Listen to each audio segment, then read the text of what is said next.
El día de hoy ya nosotros terminaremos este recorrido que hemos hecho de la mano de Joseph Ratzinger a través de las figuras de estos grandes padres de la Iglesia. Y hoy hablaremos, de hecho, del padre más grande de la Iglesia latina, es decir, de San Agustín.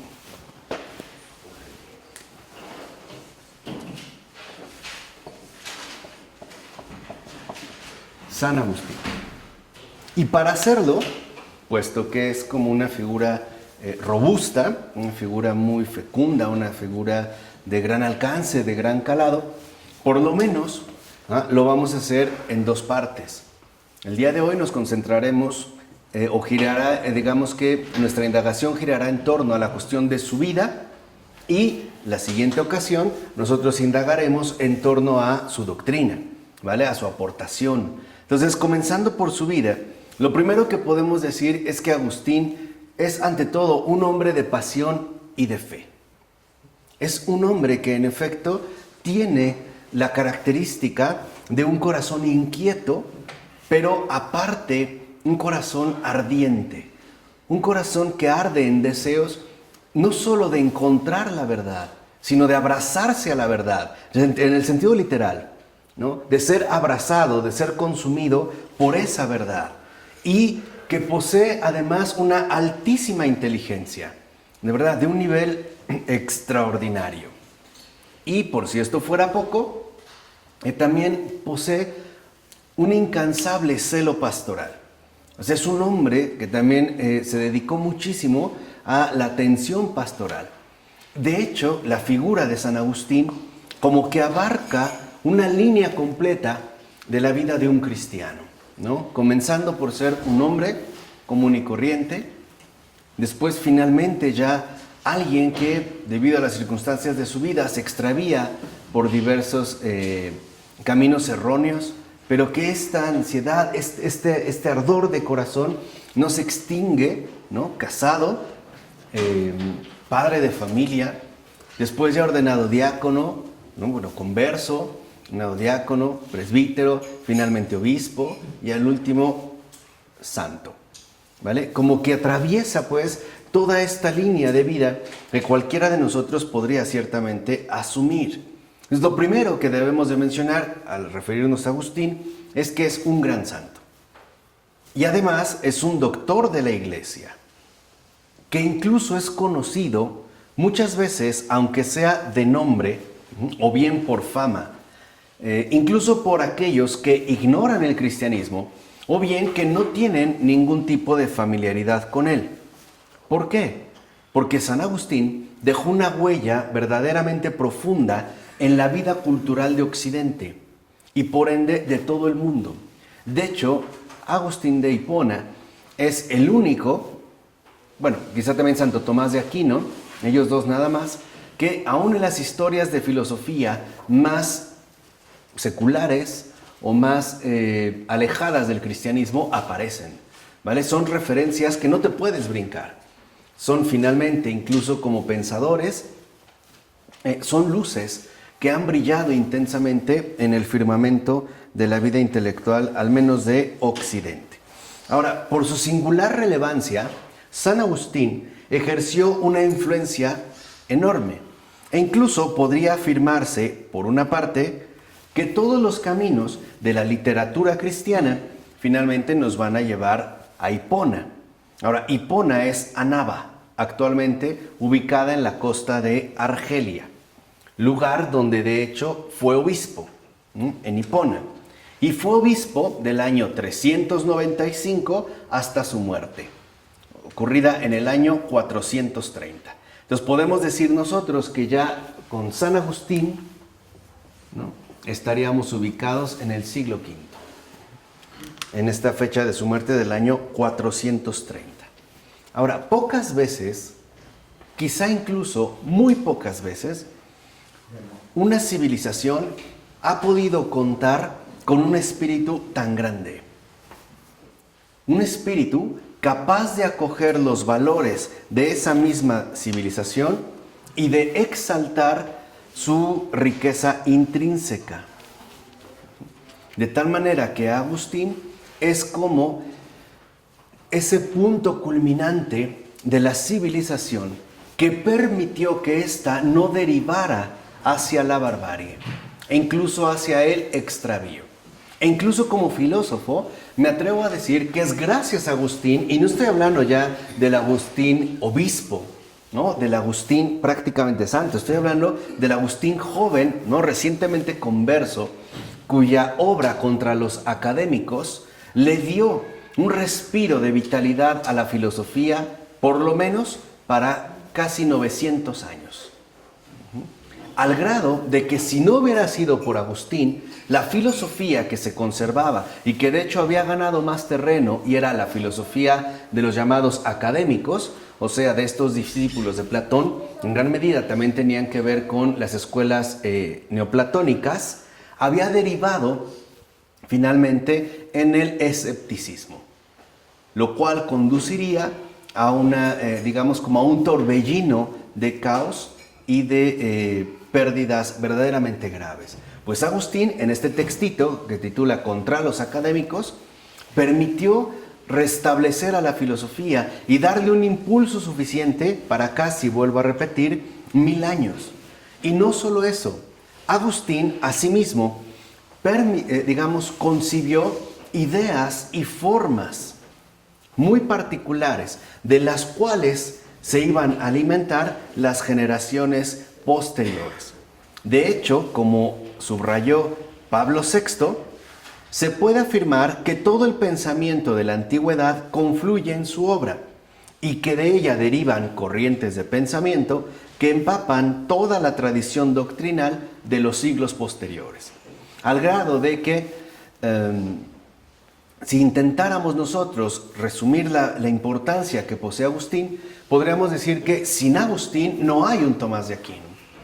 De hecho, no son rivales ni contrincantes. Ambos se complementan.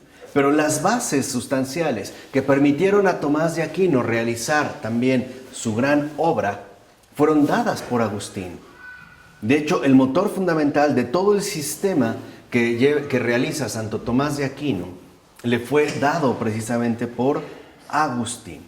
Así, insistimos, San Agustín es justo, además de el mayor padre de la Iglesia latino, el que más obras o el que mayor número de obras ha dejado, o por lo menos del que mayor número de obras se han conservado.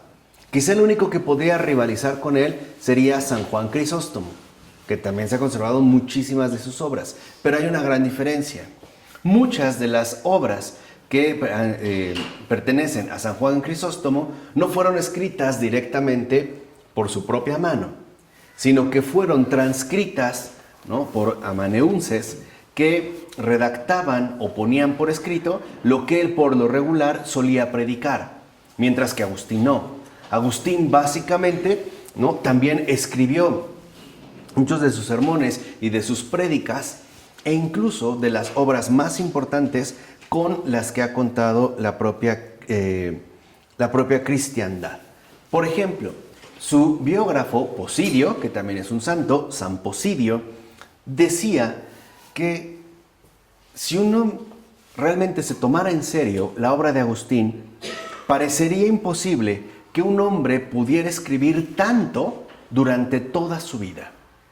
Porque además tengamos en cuenta que Agustín no fue una persona que única y exclusivamente se dedicara a escribir, puesto que también como obispo tenía muchísimo tipo de trabajo pastoral e incluso el acompañamiento de almas y pues su buen desempeño como, en este caso, sacerdote. Hoy así, ¿no?, buscaremos centrar nuestra atención en su vida, la cual de hecho se puede reconstruir a través de sus propios escritos y en particular de las llamadas confesiones, que ya va a redactar Agustín en una edad adulta. ¿Qué son, para empezar, las confesiones? Son una autobiografía espiritual. Esas son las confesiones. Es una autobiografía espiritual que ha sido escrita para alabanza de Dios. ¿no? Casi al inicio de las confesiones, San Agustín tiene una frase muy bella que dice: a pesar de todo, pretende alabarte esta criatura tuya, pequeña migaja de tu creación. Eso es lo que son las confesiones. Es una alabanza dirigida a Dios. Y esta alabanza se verá a su vez sustentada en el relato espiritual de esta alma, digamos, en su trayectoria vital. Quizá sea la obra más conocida de Agustín. No necesariamente sería la más importante o la más relevante. Al menos a mí me parece que la obra fundamental de San Agustín es La ciudad de Dios.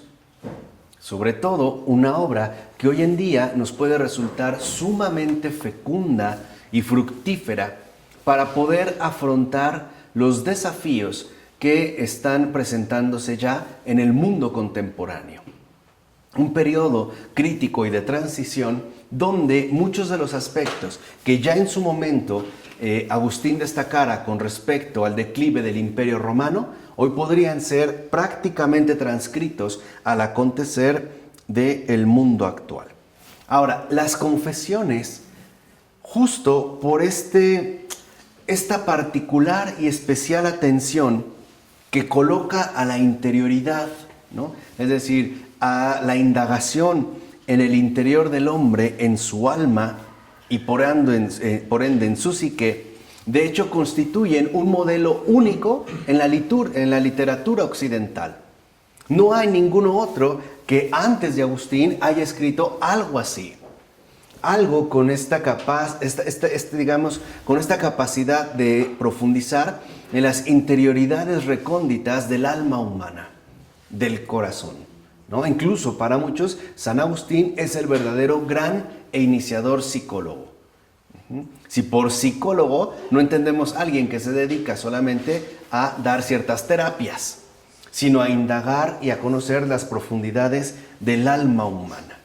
E incluso este modelo de literatura va a servir como ejemplo para toda la otra literatura occidental que se va a manejar en la misma línea, ¿no? En la línea de las confesiones, tratando de indagar pues en la interioridad humana.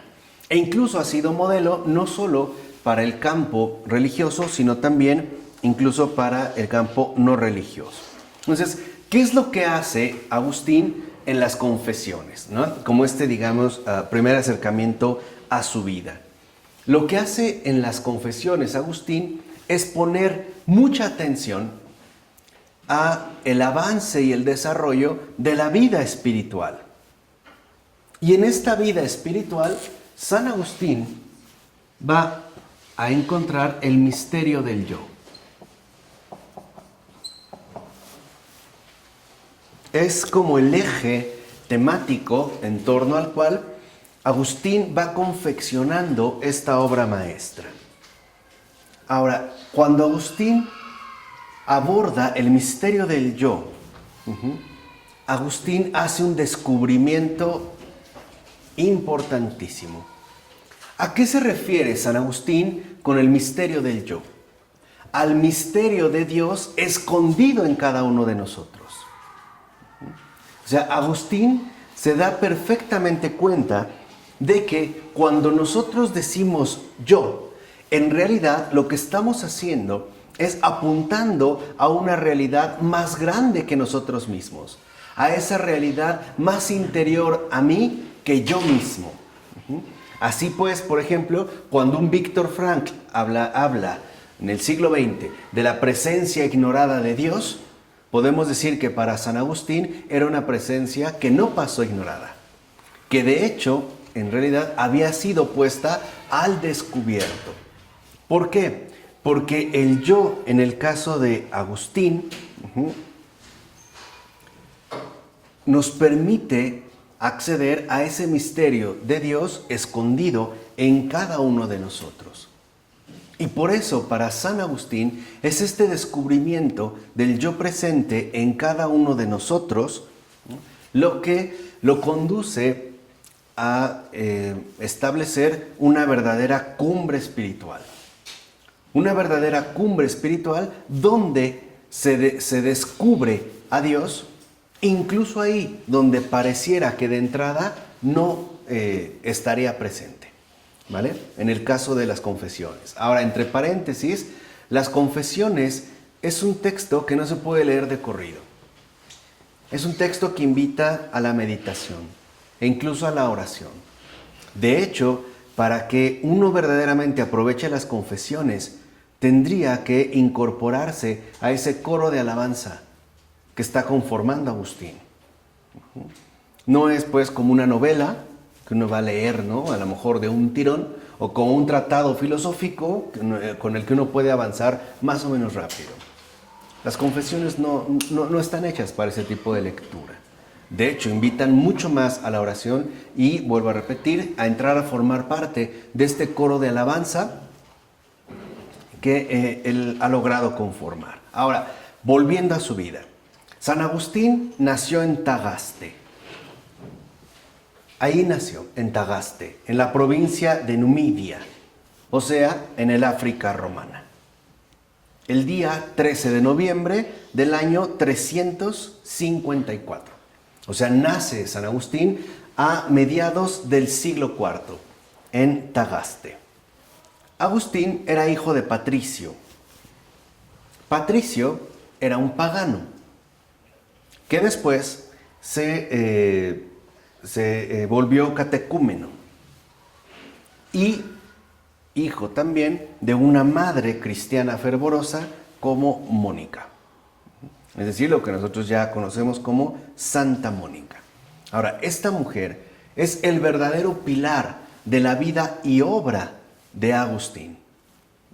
Así como nosotros hemos dicho que sin Agustín no hay Tomás, lo mismo podemos decir de Mónica. Sin Mónica no hay Agustín. De hecho, Mónica es el fermento invisible que logró finalmente transformar en su momento, ¿no? Y a la hora adecuada, esta vida un poco revuelta que se llama Agustín.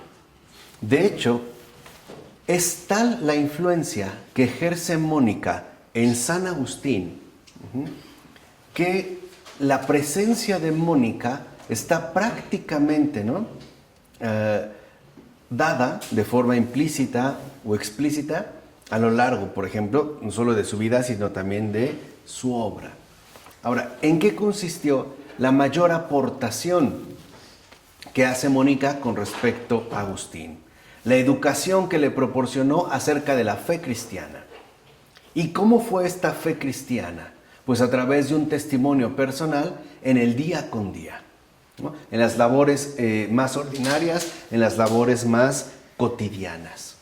Así pues, San Agustín recibió a través de Mónica el ejemplo de una iglesia viva.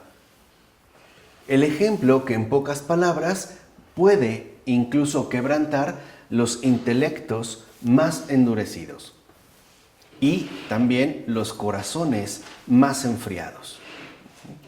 Así vemos cómo, por ejemplo, Agustín va a reconocer que siempre estuvo fascinado por la figura de Jesucristo. Eso es algo que el propio Agustín dice en las confesiones. No solo eso, sino el propio Agustín afirmará que siempre amó a Jesús, pero que se alejó cada vez más de la fe eclesial, de la práctica eclesial, como de hecho hoy le puede suceder a tantos jóvenes, ¿no? Llegando a asumir este eslogan engañoso de Cristo sí, Iglesia no. Este era, digamos, como uno de los acontecimientos muy importantes en la vida de San Agustín. Ahora, San Agustín también tenía un hermano, Navigio, y una hermana, cuyo nombre se desconoce, la cual, lo que sí se sabe, es que tras haber quedado viuda, va a ser superiora en un monasterio femenino.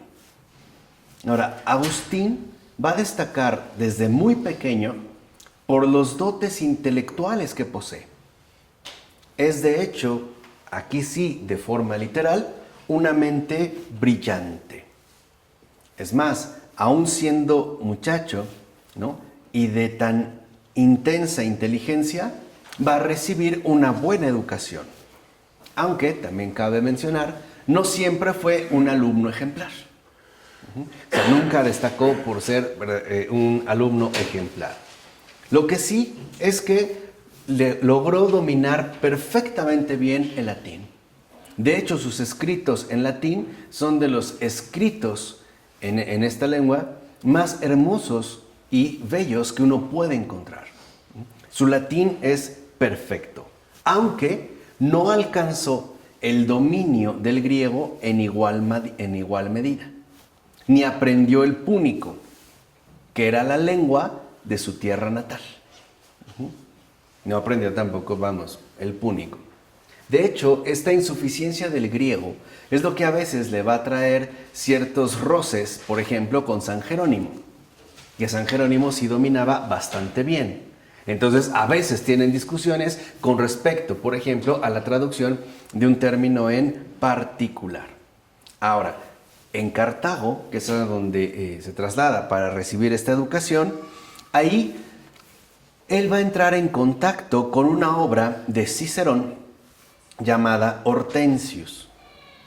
Ahí, San Agustín va a leer esta obra de Cicerón por primera vez y reconocerá él mismo que después, en efecto, ¿no?, de esta obra se ha perdido. Pero al mismo tiempo se ha iniciado su camino hacia la conversión. ¿Por qué? Porque en primer lugar, este texto ciceroniano despertó en él el amor a la sabiduría. O sea, el anhelo de la filosofía. Si entendemos por esta palabra su sentido más literal. Amor a la sabiduría. De hecho, como él mismo escribirá ya siendo obispo en las Confesiones, dice San Agustín, aquel libro cambió mis aficiones. O sea, tuvo un impacto, ¿no?, decisivo en él. Hasta el punto de que, continúa Agustín, de repente me pareció vil toda vana esperanza y con increíble ardor de corazón deseaba la inmortalidad de la sabiduría. Entonces ya aquí encontramos en San Agustín una luz fundamental para que nosotros realmente podamos acceder a esa plenitud de vida que el Señor nos ofrece. Necesitaremos al mismo tiempo tener un intenso deseo de sabiduría, de amar precisamente la sabiduría y de tener cuidado de no extraviarnos en la búsqueda, de no perdernos precisamente en la adquisición de esta. Ahora, dado que estaba convencido de que sin Jesús no puede decirse que se ha encontrado efectivamente la verdad, y puesto que en el libro de Cicerón faltaba este nombre, entonces Agustín da el siguiente paso y comenzará a leer la Escritura, es decir, la Biblia. De ahí pasa pues a la Biblia. Pero pronto Agustín va a quedar decepcionado, no solo porque el estilo latino, ¿no?, de la traducción de la Sagrada Escritura era deficiente, sino porque el propio contenido de la Escritura que en ese momento encontró Agustín le pareció insatisfactorio. De hecho, dirá Agustín, que en las narraciones que contiene la Escritura, por ejemplo, sobre las guerras y otras vicisitudes humanas, no encontraba la altura de la filosofía. O sea, el esplendor de la búsqueda de la verdad. Pero, a pesar de ello, Agustín no quiere vivir sin Dios. ¿Se entiende un poco cómo va su recorrido?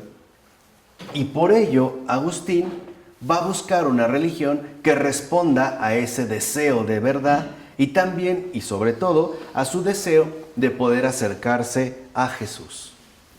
Vean, el deseo es ciertamente bueno, pero es este deseo el que lo va a llevar a caer en la red de los maniqueos. Así es como va a caer finalmente en esta herejía, en la cual se mantuvo por lo menos 10 años de su vida. O sea, no estuvo poco tiempo ahí. Ahora, ¿por qué cayó en el caso de los maniqueos? ¿Por qué se hizo maniqueo? Porque estos, para empezar, se presentaban como cristianos. O sea, garantizaban pues la presencia de Jesús, que en parte era precisamente lo que Agustín andaba buscando. Pero además prometían una religión totalmente racional.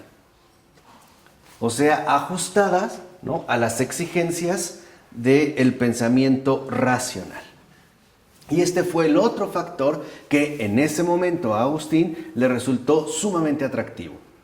Por un lado, que no se dejara de lado la figura de Jesús, pero por otro, que fuera una religión, intelectual, ¿no? Que fuera una religión que lograra satisfacer las exigencias intelectuales que este muchacho poseía. A grandes rasgos, los maniqueos afirmaban que el mundo se divide en dos grandes principios, el bien y el mal, y que a partir de ahí se explicaría toda la complejidad de la historia humana, lo cual ya representaba un cierto estímulo para la inteligencia. Asimismo, la moral dualista va a traer a San Agustín, es decir, el dualismo maniqueo. ¿Por qué? Porque esto supondría que existiría una moral muy elevada para los elegidos, quienes, como él, se podrían entonces adherir y llevar una vida mucho mejor a la situación de la época.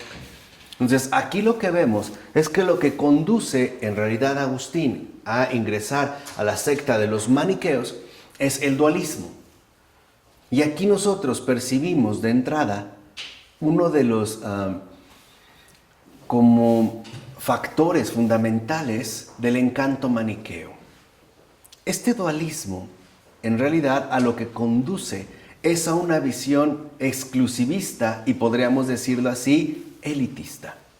Desde el punto de vista intelectual, ¿no?, de acuerdo con los maniqueos, no todos tendrían la capacidad suficiente para poder penetrar en los misterios de la Escritura. Es decir, solo sería una religión para los intelectualmente selectos. Hoy en día podríamos decir nosotros para los iniciados. Y esto crearía una división entre los elevados, ¿no?, los iluminados y el vulgo. Así que, en pocas palabras, la secta maniquea también puede ser una fruta muy apetecible para los espíritus arrogantes, como el que en este momento posee Agustín, que considera que la Escritura, tal y como la ha leído, pues no satisface, ¿no?, las exigencias de su propio rigor intelectual. Por tanto, entonces, se va a hacer maniqueo, convencido en ese momento de que ha encontrado lo que busca. ¿Qué buscaba? La síntesis entre racionalidad, amor a la verdad y amor a Jesucristo. Él cree que en los maniqueos ha encontrado lo que busca: elevación intelectual, amor a la verdad y amor a Jesucristo. Pero además, y él mismo lo reconoce, va a sacar una ventaja muy concreta para su vida. ¿Cuál? El adherirse a los maniqueos le abría buenas oportunidades para su carrera posterior. O sea, también en este caso le iba a resultar conveniente. ¿Por qué? Porque al quedar adherido a la secta de los maniqueos, había muchas personalidades importantes e influyentes que le ayudarían en su respectivo avance. O sea, no solo le satisfacía intelectualmente, también le convenía socialmente. Y ese fue otro quizá de los elementos que lo conducen a esta secta. Es como quizá le suele pasar a algunos en el caso de los masones. Por ejemplo, considerar que en el caso de la masonería uno va a alcanzar un conocimiento, un grado de luz, ¿no?, que los demás simples mortales que no están dentro de la masonería jamás podrían acceder, ¿no?, que ya sabemos que esa luz se refiere a lo luciferino, que finalmente lo van a aceptar ya a partir de los niveles avanzados. Y por otro lado, el saber que a lo mejor muchas personalidades importantes, influyentes, políticos, diplomáticos, etcétera, son masones, y que en pocas palabras eso nos va a resultar conveniente, ¿no? Nos va a abrir finalmente muchas puertas. Pues bueno, esto también fue sugerente para Agustín. Así, veremos cómo Agustín busca progresar también en su carrera y va a conocer a una mujer. Con esta mujer va a tener un hijo. Este hijo llevará por nombre a Deodato, al cual Agustín quería muchísimo. Además, también era muy inteligente. E incluso a Deodato estará presente en su preparación para el bautismo junto al lago de Como, participando en los diálogos que, por ejemplo, San Agustín nos dejó. Pero, desafortunadamente, este muchacho va a fallecer de manera prematura. O sea, va a morir siendo realmente muy, muy joven. Y este acontecimiento en particular, también en Agustín, va a tener un impacto determinante. Porque simple y sencillamente su inteligencia no le va a dar para tanto.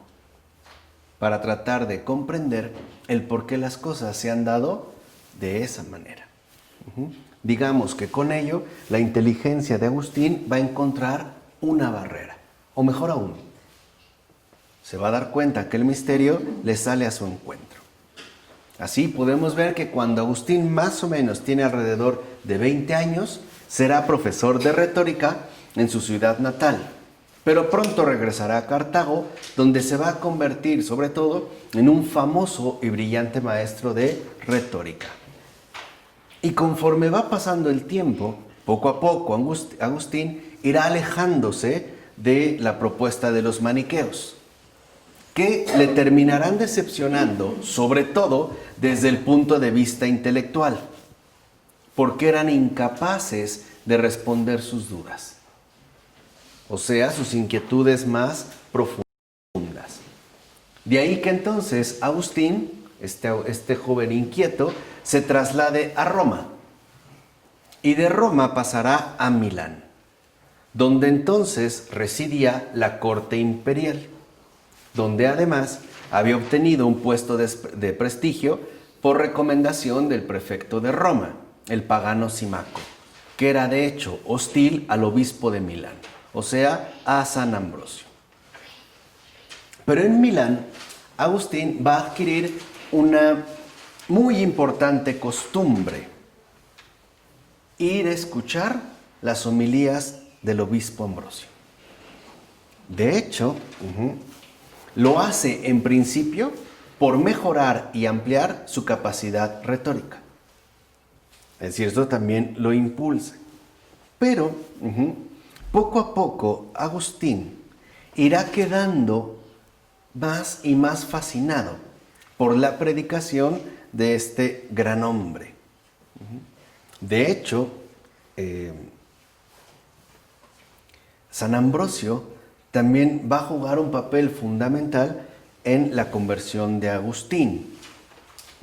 Así, para Agustín, por ejemplo, el gran problema que posee el Antiguo Testamento, su falta de belleza retórica y sobre todo de altura filosófica, se va a resolver con las predicaciones de San Ambrosio, gracias a la interpretación tipológica que maneja el obispo de Milán. En síntesis, Agustín va a comprender con San Ambrosio que todo el Antiguo Testamento en realidad es un camino gradual hacia Jesucristo y que uno, en pocas palabras, no se lo puede saltar. Es de este modo como Agustín va a encontrar la clave esencial para comprender la belleza, la profundidad, incluso filosófica, del Antiguo Testamento. En pocas palabras, es San Ambrosio quien le muestra por dónde hay que empezar a encontrar la verdad. Él es el que literalmente le va a mostrar por dónde. Y de esta forma Agustín comprenderá toda la unidad que comporta el misterio de Cristo en la historia. Y también la síntesis entre filosofía, es decir, racionalidad, y fe en el Logos, en Cristo. en el Verbo que se hizo carne.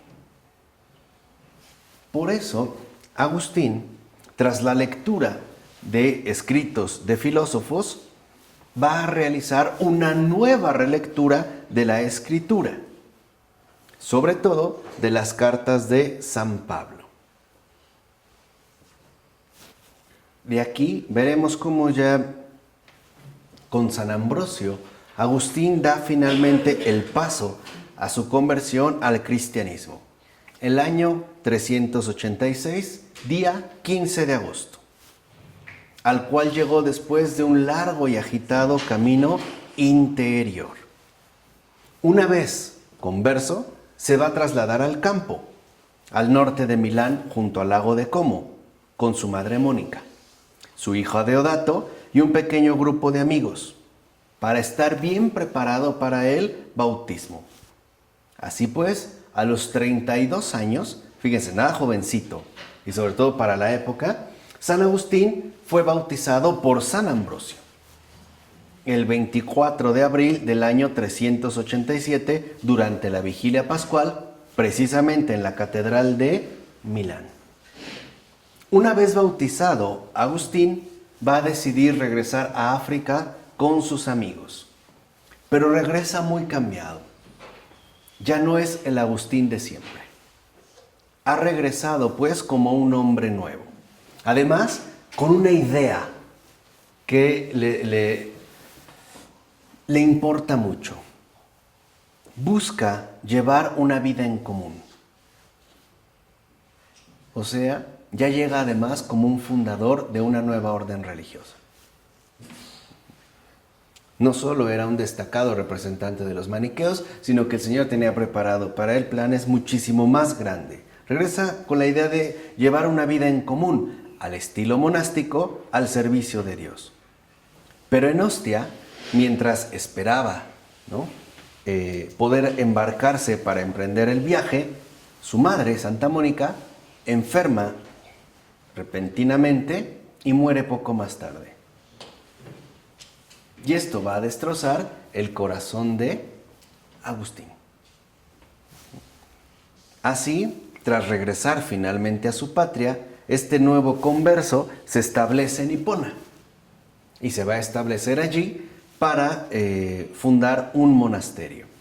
De hecho, es en esa ciudad, en la costa africana, ¿no?, que aún resistiéndose va a ser ordenado presbítero en el año 391 y comenzará su vida monástica con algunos compañeros en la que ya, como hemos mencionado, venía pensando desde hace algún tiempo.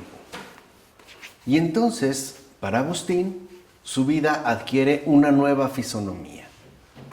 De hecho, la vida de este presbítero se va a repartir en tres actividades: oración, estudio y predicación.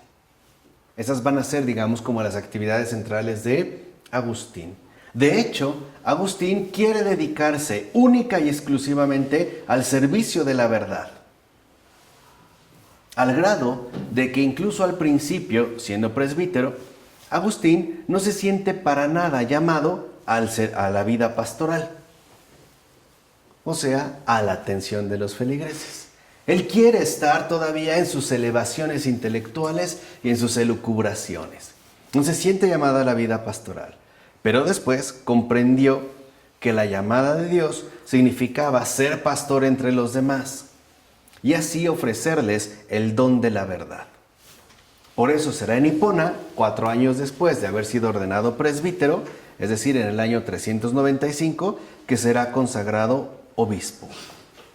Y es en este momento, una vez siendo obispo, cuando ya por fin Agustín, como nosotros decimos, le cayó el 20.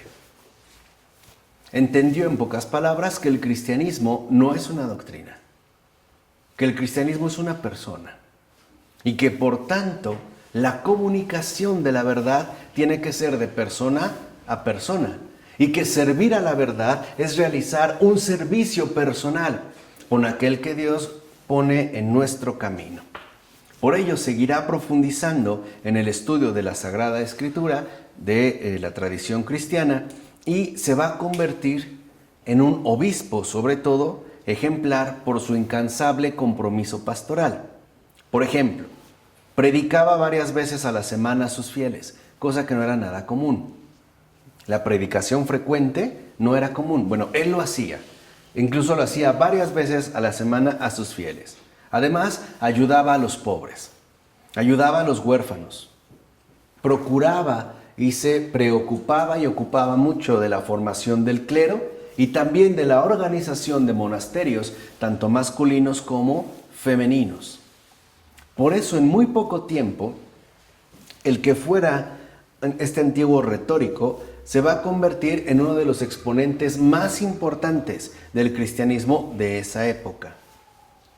Es más, muy activo en el gobierno de su diócesis, también con notables implicaciones civiles, en sus más de 35 años de episcopado, para que vean que no fue poca cosa, este obispo de Hipona va a influir notablemente en la dirección de la Iglesia Católica del África romana y en particular en el cristianismo de su tiempo, a través de afrontar, ¿no?, constante y intensamente tendencias religiosas y herejías tenaces y desgregadoras como el propio maniqueísmo, el donatismo o el pelagianismo, que ante todo van a poner en peligro la fe cristiana en el Dios único y rico en misericordia.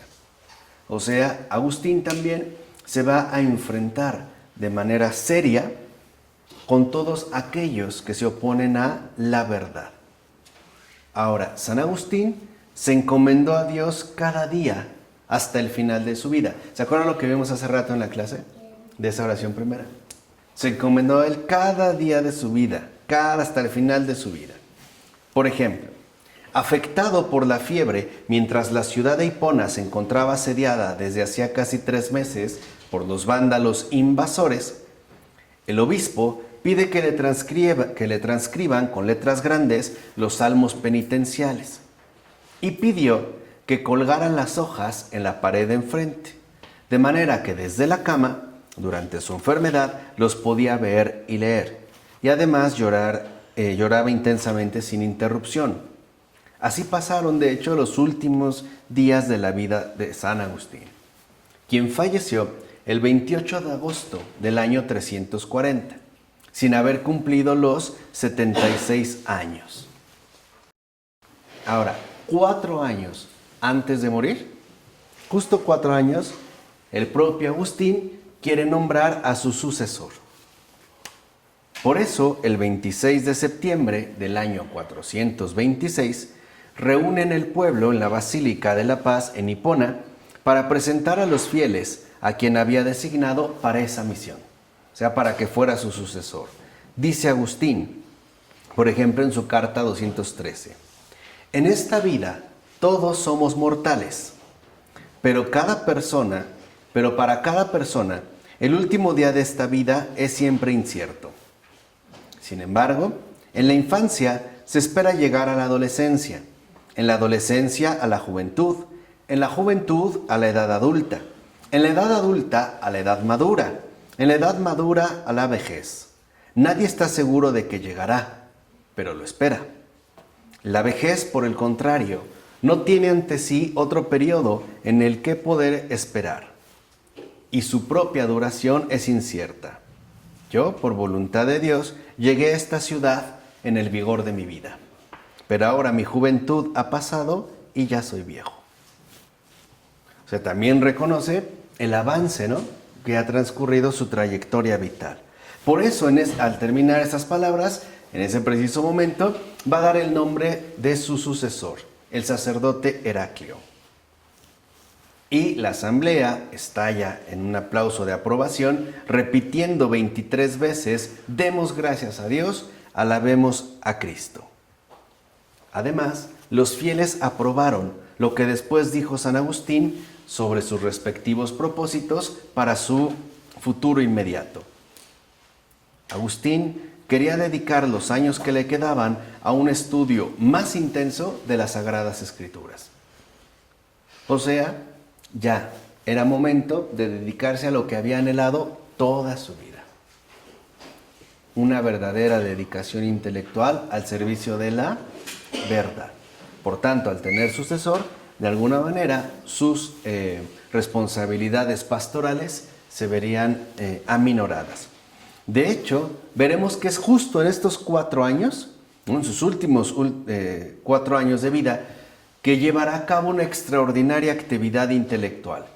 Escribió obras importantes, emprendió otras no menos relevantes, mantuvo debates públicos con los herejes. De hecho, siempre buscaba el diálogo. Promovió la paz en las provincias africanas amenazadas por las tribus bárbaras del sur. Estas tribus bárbaras del sur van a jugar también un papel importante en estos tiempos a través del conde Bonifacio. ¿Por qué? Porque él es este conde el que les va a permitir el acceso precisamente a este territorio y por lo tanto también el que puedan llegar a invadir Hipona.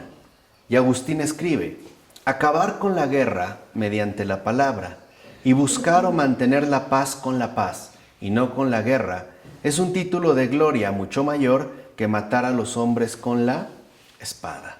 Hoy podríamos decir con las bombas, ¿no? Como hacen muchos presidentes alrededor del mundo. Pero por desgracia, el deseo de pacificación de los territorios africanos quedó defraudada. En mayo del año 429, los vándalos, invitados a África, ¿no?, como venganza por el mismo Bonifacio, pasarán al estrecho de Gibraltar y van a penetrar en Mauritania. Esta invasión se va a expandir rápidamente por otras ricas provincias africanas. Entre mayo y junio del año 430, los destructores del Imperio Romano, como califica Posidio a esos bárbaros, ya rodeaban Hipona. O sea, ya la estaban asediando. Y en esta ciudad de Hipona, ¿no?, cerrada por el asedio que padecía, se va a refugiar Bonifacio, el cual, habiéndose reconciliado demasiado tarde con la corte, ya trataba en vano de bloquear el paso a los invasores. Un paso que, como dijimos, él mismo había promovido. ¿Qué escribe en esta circunstancia el biógrafo Posidio? Pues escribe del dolor de San Agustín. Dice: las lágrimas eran, más que de costumbre, su pan día y noche. Y habiendo llegado ya al final de su vida, vivía su vejez en la amargura y en el luto mucho más que los demás. Y explica esto, que es importante. Ese hombre de Dios veía las matanzas y las destrucciones de las ciudades, las casas destruidas en los campos y a los habitantes asesinados por los enemigos, o bien a los desplazados. Las iglesias las veía sin sacerdotes ni ministros. Las vírgenes consagradas y los religiosos los veía dispersos por doquier.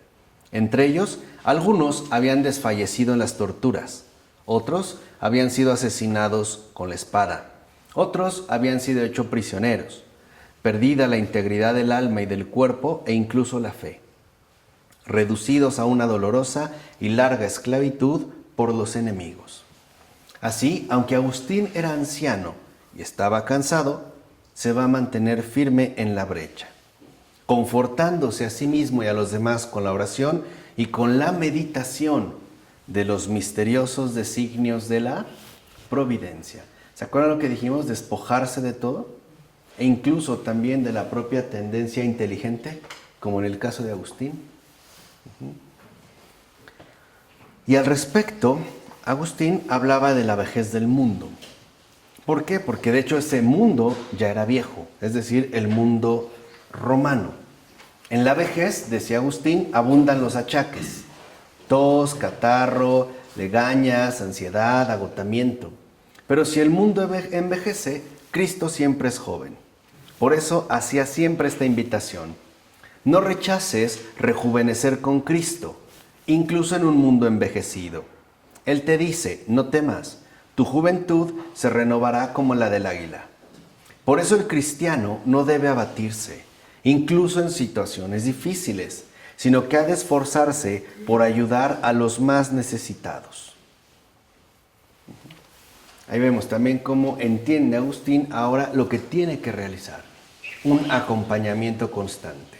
Por eso, cuando el obispo de Tiave, Honorato, le pregunta a Agustín si ante la amenaza que representan las invasiones bárbaras, un obispo, un sacerdote o en general cualquier hombre de iglesia puede huir para salvar su vida, Agustín le responde: cuando el peligro es común a todos, es decir, para obispos, clérigos y laicos, quienes tienen necesidad de los demás no deben ser abandonados por aquellos de quienes tienen necesidad. En este caso, todos deben refugiarse en lugares seguros. Pero si algunos necesitan quedarse, no los han de abandonar quienes tienen el deber de asistirles en el ministerio sagrado. De manera que o se salvan juntos o juntos soportan las calamidades que el padre de familia quiera que sufran. Y concluía: esta es la prueba suprema de la caridad. Eso es lo que se le ofreció a Agustín. La prueba suprema de la caridad. El permanecer con los necesitados, incluso en las calamidades. O sea, el no abandono, la no deserción del acompañamiento. Mientras tanto, la ciudad de Hipona resiste. La casa monasterio de San Agustín ha abierto sus puertas para acoger a sus hermanos en el episcopado, que de hecho le piden hospitalidad. Entre estos se encuentra precisamente Posidio, quien ya con anterioridad había sido su discípulo, del cual precisamente, ¿no?, o de quien pudimos obtener el testimonio directo de aquellos últimos y dramáticos días. Dice Posidio: en el tercer mes de aquel asedio, Agustín se acostó con fiebre. Era su última enfermedad. Este santo anciano aprovechó aquel momento finalmente libre para dedicarse con más intensidad a la oración. Solía decir que nadie, obispo, religioso o laico, por más irreprensible y admirable que pudiera parecer su conducta, puede afrontar la muerte sin una adecuada penitencia. Por eso repetía continuamente entre lágrimas los salmos penitenciales que tantas veces había recitado con el pueblo. Y cuanto más se agravaba su enfermedad, más necesidad sentía este obispo moribundo de soledad y oración. Y dice Posidio: para que nadie le molestara en su recogimiento, unos 10 días antes de abandonar el cuerpo, nos pidió a los presentes que no dejáramos entrar a nadie en su habitación, a excepción de los momentos en los que los médicos iban a visitarlo o bien cuando alguien le llevara comida. Su voluntad se cumplió escrupulosamente y durante todo ese tiempo él se dedicaba a la oración. Murió el 28 de agosto del año 440. Por fin, su gran corazón pudo descansar en Dios. E informa Posidio: para la inhumación de su cuerpo se ofreció a Dios el sacrificio al que asistimos y después fue sepultado. Su cuerpo, en fecha incierta, va a ser trasladado a Cerdeña y hacia el año 725 a Pavía, o sea, a la Basílica de San Pedro en el Cielo de Oro, donde de hecho descansa en la actualidad. Ahora, este descanso, curiosamente, en Agustín, no ha sido del todo completo. ¿Por qué? Porque Agustín lo seguimos encontrando como alguien verdaderamente vivo y activo. Alguien que sigue actuando para beneficio de las almas a través de sus escritos. De hecho, cuando uno lee a Agustín, uno tendría la impresión de que no se trata de un hombre que murió hace más o menos 1600 años. No lo sentiríamos para nada antiguo, ni caduco, ni obsoleto, sino alguien con el que podemos hablar, ¿no?, en nuestra situación presente. E incluso uno lo puede reconocer más como un amigo, un contemporáneo que nos habla y que además nos habla de una manera inusitadamente actual. Es por ello que nosotros podemos acudir a Agustín para encontrar quizá ese diálogo fresco, renovador, con esa sabiduría que, como bien sabemos, proviene de lo alto. Una sabiduría que, como dijimos al inicio, abordaremos para no extender más ya la exposición de hoy, la siguiente clase. ¿De acuerdo? Del Padre, del Hijo, del Espíritu Santo. Amén. Pues muchas